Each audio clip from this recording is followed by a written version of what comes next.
নমস্কাৰ সকলোকে, মই দেৱাশীষ আৰু মোৰ লগত আছে এয়া নিশা আৰু আমি দুইটাই আজি এটা বিশেষ টাস্ক কৰিম। মানে পৰিয়ে মাকক বা ঘৰৰ আইতাহঁতক এৰি আজিলৈকে আমাৰ লগত বিশেষকৈ বাহিৰলৈ দূৰলৈ বহুত দেৰিৰ কাৰণে যোৱা নাই। গতিকে আমি পৰীক আজি লৈ যাম মামা আৰু মামীৰ লগত। কিমান টাইমলৈকেনো তাই উৎপাত নকৰাকৈ থাকে সেইটোৱেই চাম আজি ফাৰ্ষ্ট টাইম। কাৰণ আগত যিমানবাৰ নিছোঁ তাই উৎপাত লগাই, আজি বাৰু এবছৰমান থাকোঁতেই নিয়া হ'ল। কিন্তু আজি কিমান দেৰিলৈকে থাকে তাই অকণো আমনি নকৰাকৈ সেয়া আজি চাম। আৰু আপোনালোকেও ভিডিঅ'টো শেষলৈকে চাই থাকিব। আৰু ৰাইজ, বতৰটো বহুত ডাৱৰীয়া। আহি দেখিছোঁ বাহিৰত স্কৰপিঅ'খন নাই, স্কৰপিঅ'খন লৈ গ'ল দেউতাই আৰু সেইবাবে এখন আছিলে পাঞ্চখন। এতিয়া নিচা মামী আৰু ভিতৰত ৰেডি হৈ আছে। পৰি হাই কৈ দিয়া। অঁ, আমি তিনিওটা এতিয়া যাম গোলাঘাটলৈ। বোলে উঠাকৈ যোৱা গাড়ীত।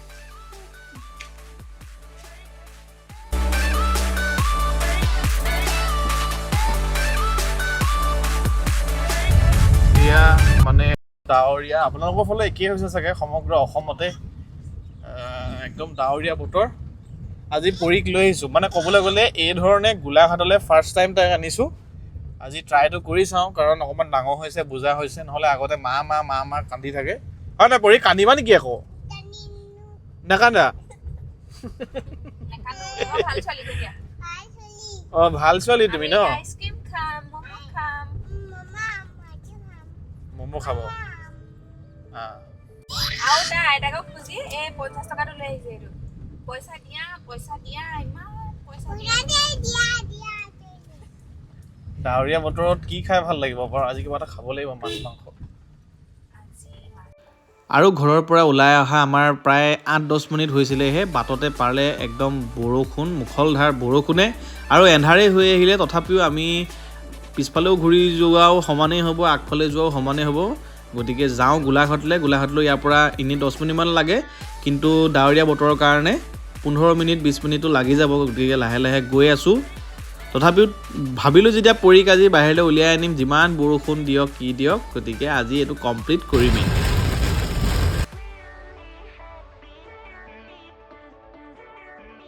আৰু ৰাইজ, এতিয়া আমি মুখলধাৰ বৰষুণ নেওচি পাৰ কৰি আহি পাই গ'লোঁ গোলাঘাট। এতিয়া মানে পৰীকণলৈ কি ল'ম? এইটো হিমালয়া পেম্পাৰ্ছ ডাইপাৰ ল'ম, পৰীৰ কাৰণে ফ্ৰক চাম। তাৰপিছতে এয়া যি কি নহওক, আমাৰ আধা ঘণ্টা 35 মিনিটটো হ'লেই ঘৰৰ পৰা ওলাই অহা, কিন্তু এতিয়ালৈকে পৰীয়ে অকণমানো আমনি কৰা নাই। আৰু অৱশেষত আমি পাই গ'লোহি এয়া ভি মাৰ্ট। তাতে আমি বজাৰ চজাৰ কৰি ল'ম। বৰষুণটো অলপ এৰিলে বাৰু। আৰু তাইও সাংঘাতিক এক্সাইটেড হৈ আছে। গতিকে মুখৰ পৰা হাঁহি গুচাই নাই, ফাৰ্ষ্ট টাইমৰ কাৰণে এনেকৈ ওলাই আহিছে। আৰু যি দেখিছোঁ তাই পাৰিবগৈ। তথাপিও চাওঁচোন শেষলৈকে তাই আমনি নকৰাকৈ থাকে নে নাথাকে। পুৰি আহিয়ে এইটো কিণ্ডাৰ পেকেট এটা তাইক লাগে, কেনেকুৱা কৰিছে দেখিছেনে? এক্সাইটেড পুৰা একদম। ৱাহ,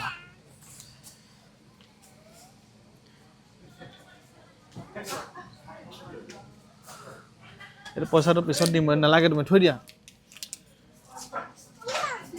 পইচাটো দি দিছিলে তাই মোক কিণ্ডাৰ জয় কিনিবলৈ। অ', কি ওলালে? অকল দুটা? এই দুটাত কি 50 ৰুপিজ?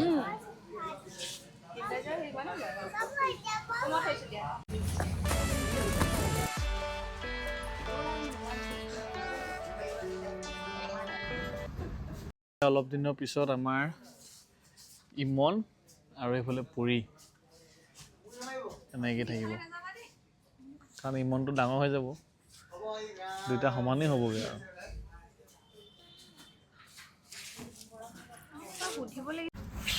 আৰু এই পৰীলে 3টা ফ্ৰক লৈ লোৱা হৈছে, কাৰণ গৰম দিনত পিন্ধিবলৈ লাগে অকণমান মিহি কাপোৰৰ।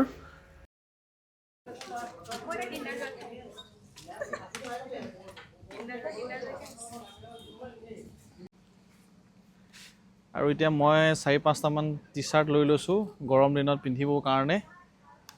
অলপ লুজ লৈছোঁ, নহ'লে বৰ চেপ খাই থাকিলে বেয়া লাগে। এইটো ডাবল এক্সেল হয় নাই? Double XL.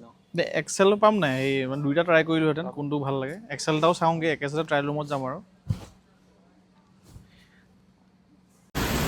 এতিয়া আমি বাহিৰলৈ যাব পৰা নাই, কাৰণ বাহিৰত সাংঘাতিক বৰষুণ। বেমাৰ হৈ যাব।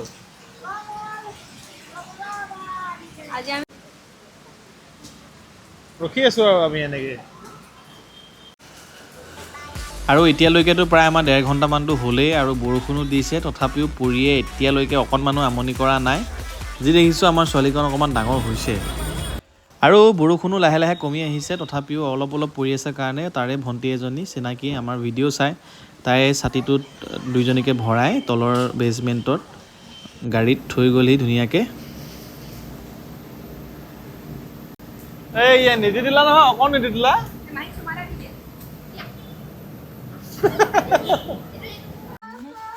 আৰু বাটতে আকৌ সোমাবলগীয়া হ'ল ইলেক্ট্ৰিক জাৰ এটা, যিটো নেকি ভালকৈ কাম কৰা নাছিলে, গতিকে গেৰেণ্টি আছিলে 1 বছৰ 2 বছৰলৈকে আছিলে, গতিকে 11 মাহহে হৈছে, সেইবাবে সেইটো চমজাই নতুন এটা লৈ গ'লোহি।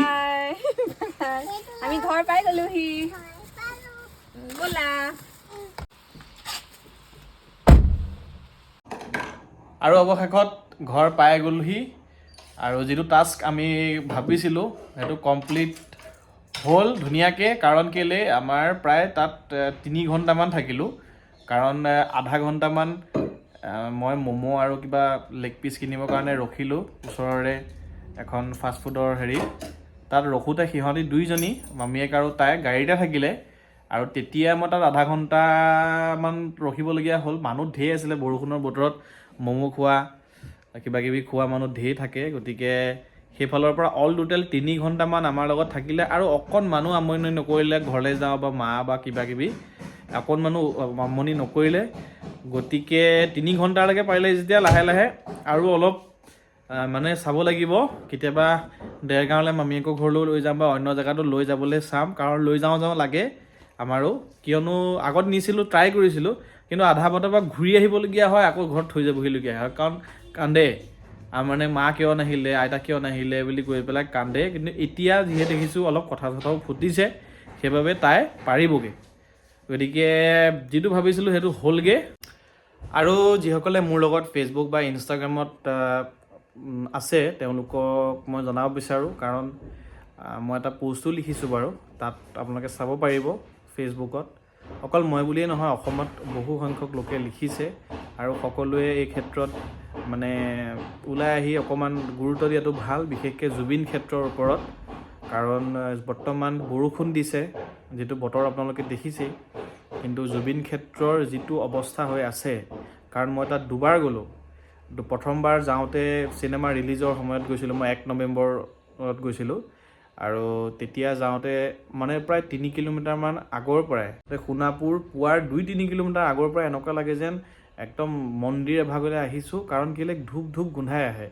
আৰু ছেকেণ্ড টাইম যাওঁতে পৰিয়ালৰ লগত যেতিয়া গৈছিলোঁ, তাত মানে আপোনাৰ পাচাবৰ গোন্ধ আৰু চাৰিওফালে ইমান বেয়া অৱস্থা হৈ আছে, মানে খুব দুখ লাগিলে যে আমাৰ হিয়াৰ আমঠু প্ৰত্যেকক সহায় কৰা, কৰোণা কালত নিজৰ ঘৰটো ৰাইজলৈ দি দিয়া সেই জুবিনদাৰ শেষ আশ্ৰয়স্থলীৰ ইমান এটা বেয়া অৱস্থাত আছে, গতিকে সঁচাকৈয়ে দুখ লাগিল।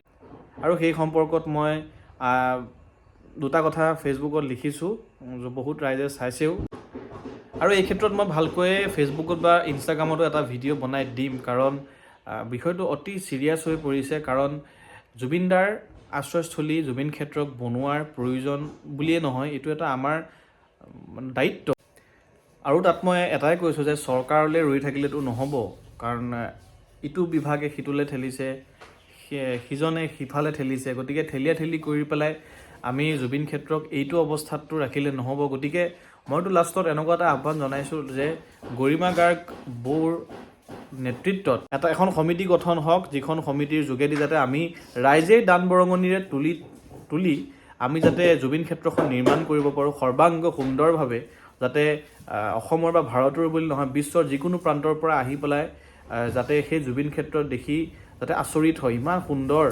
গতিকে য'ত নেকি জুবিনদাৰ যিকোনো সকলো বস্তুৰ যাতে তাত এটা গান হওক, তেওঁৰ গীটাৰখিনি হওক, তেওঁৰ কাপোৰ হওক, সেই ধৰণে যাতে জুবিন ক্ষেত্ৰ নিৰ্মাণ হয়, য'ত গ'লেই যাতে ৰাইজে জুবিন দা যেন তাতে আছে যেন অনুভৱ হয়। কাৰণ বৰ্তমান অৱস্থাত তীৰ্থযাত্ৰাৰ দৰে হৈছে, কাৰণ তীৰ্থভূমিলৈ পৰিণত হৈছে, কাৰণ কেৱল গুৱাহাটীলৈ চিৰিয়াখানা চাবলৈ বা কামাখ্যা মন্দিৰলৈ বুলি নাযায়, কাৰণ এতিয়া লগতে ডেষ্টিনেশ্যন হৈছে মানুহৰ জুবিন ক্ষেত্ৰ। গতিকে সেই ক্ষেত্ৰত আমি বহুত বেছি ছিৰিয়াছ হৈ এই বিষয়টোক মানে অকণমান গুৰুত্ব দি হাতে কামে লাগি জুবিন ক্ষেত্ৰ নিৰ্মাণৰ বাবে আমি সাজু হ'বলৈ হ'ল, কাৰণ এই ধৰণে মানে চাই থাকিব সহ্য হোৱা নাই কোনোবাখিনিত। আৰু বাকী সিমানখিনিয়ে, পুনৰ এটি ভিডিঅ'ৰ সৈতে লগ পাওঁ আপোনালোকক, তেতিয়ালৈকে ধন্যবাদ।